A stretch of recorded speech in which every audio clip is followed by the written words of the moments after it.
said, if we leave, you got to pay us. I said, if we leave, you got to pay us. I said, if we leave, you got to pay us. I said, if we leave, you got to pay us. I said, if we leave, you got to pay us. If we leave, you have to pay us for embassies. You have to pay us for the money we put in. How are you going to collect? Well, we have a lot of their money right now. We have a lot of their money. We have $35 billion of their money right now. All right, you just heard it right there. Trump said, if and when we leave Iraq, you got to pay us. So far, they've put out quite a few articles talking about how we've actually vacated about 3 bases in Iraq.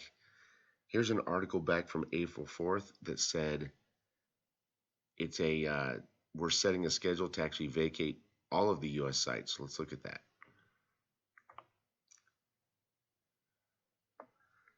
The Joint Operations Command confirmed on Saturday that the withdrawal of U.S. forces from that base in Anbar came according to pre-agreed timetable between the Iraq government and set an evacuation schedule that include all American sites in Iraq. So as you guys see right there, looks like they've set a schedule for us to vacate all sites within Iraq. The American forces left an airbase according to an agreed timetable between the international coalition and the Iraqi government.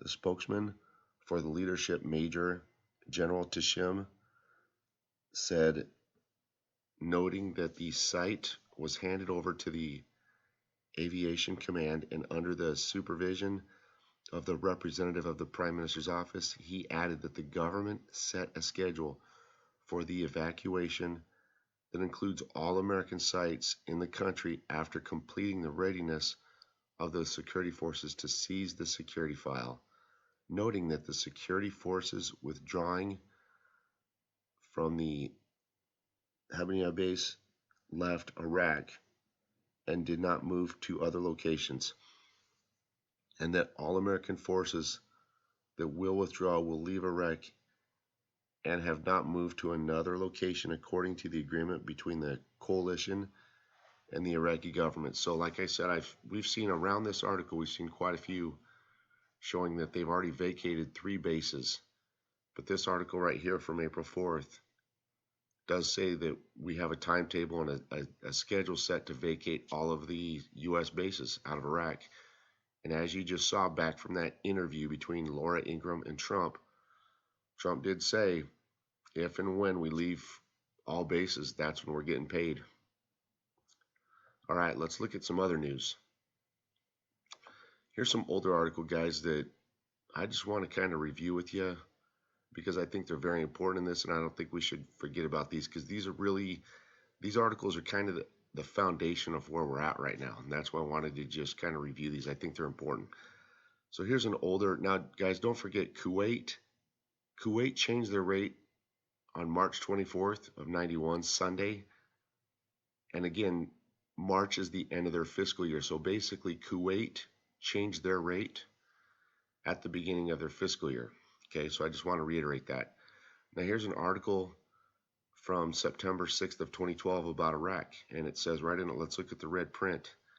It says the timing is very important in this case, and its implementation must coincide with the beginning of a fiscal year. So here, Iraq Central Bank is telling you that their rate change must coincide with the beginning of a fiscal year. So I just wanted to share this with you guys. And then here's one. This one's from April 2nd of this year. In red, it says the process of increasing the foreign exchange rate of the Iraqi dinar always occurs during official holidays. So you have them tell you, Iraq saying that they have to change their rate at the beginning of a fiscal year. And here they're saying also during official holidays, okay? Let's look at what else we have. Interesting. We have 2 calendars. Let's look at these calendars.